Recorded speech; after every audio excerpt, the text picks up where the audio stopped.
కాకినాడలో శ్రీ బాలా త్రిపుర సుందరి సమేత శ్రీ భీమేశ్వర స్వామి దేవస్థానంలో శ్రావణ మాసం ఆఖరి శుక్రవారం సామూహిక వరలక్ష్మి వ్రతాలు ఘనంగా నిర్వహించారు. వేలాది మంది మహిళా భక్తులు సామూహిక వరలక్ష్మి వ్రతాలు ఆచరించారు. ఉదయం నుండి భక్తులను ఆలయంలోకి అనుమతించారు. క్యూలైన్లో సిబ్బంది దాతలు సమకూర్చిన చీర, రవిక, వరలక్ష్మి రూపు, పూజా సామగ్రి భక్తులకు అందజేశారు. ప్రత్యేక వేదికపై ఏర్పాటు చేసిన వరలక్ష్మి విగ్రహం వద్ద ఆలయ అర్చకులు వ్రతాలు నిర్వహిస్తూ మంత్రోచ్చరణలతో భక్తులతో వ్రతాలు చేయించారు. వరలక్ష్మి కథాశ్రవణం జరిపారు. చైర్మన్ పుల్లా సురేష్, ఆలయ ఈవో రాజేశ్వరరావు భక్తులకు పూజా సామగ్రిని అందజేశారు. వ్రతాలు అనంతరం భక్తులకు దంపతులు అన్నదానం జరిపించారు.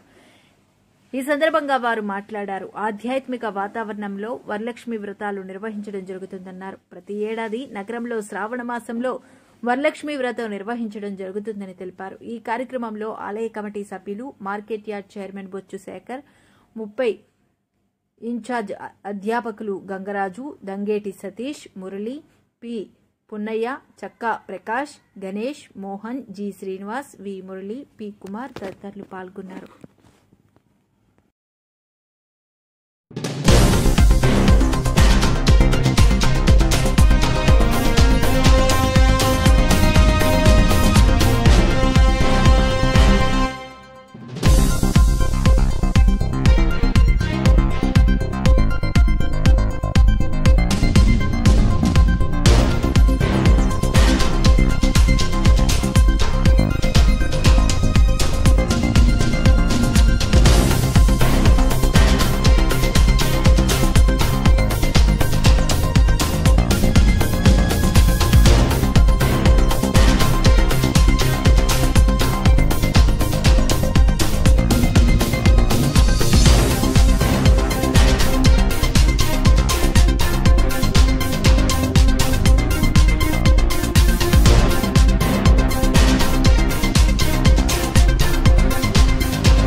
ఈరోజు శ్రావణ మాసంలో ఆఖరి శుక్రవారం సందర్భంగా శ్రీ అమ్మవారికి వరలక్ష్మి వ్రతాలు 1300 మందికి సామూహికంగా వరలక్ష్మి వ్రతాలు చేపించాము.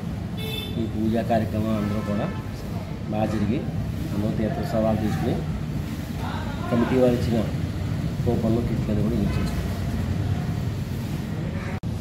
కాకినాడ దేవాలయం వీధిలో ఉన్న శ్రీ బాలా త్రిపుర సుందరి సమేత భీమేశ్వర స్వామి ఆలయంలో ఇవాళ సుమారు 1500 మందికి శ్రీ వరలక్ష్మి పూజలు అరేంజ్ చేయడం జరిగింది. ఆ పూజల్లో భాగంగా మనం రూపు, చీర, రవికుల గుడ్డ, దాంట్లో ప్రసాదం, అనంతరం ప్రసాద వితరణ చేయడం జరిగింది. ఇవన్నీ కూడా కాకినాడ స్మార్ట్ సిటీ ఎమ్మెల్యే అయిన శ్రీ వనమాడి పరమారావు గారు సలహా సూచనలతో మనం ఆ కొత్త కమిటీ ఆధ్వర్యంలో ఆచరించడం జరిగిందండి. దీని తర్వాత మనం అన్నప్రసాదానికి శ్రీ పైడా కళ్యాణ మండపంలో అన్నప్రసాదాలు అరేంజ్ చేయడం జరిగింది. 1500 మందికి అన్నప్రసాదాలు ఈ లోటు లేకుండా మనం అందరికీ సరిపెట్టడం జరిగిందండి.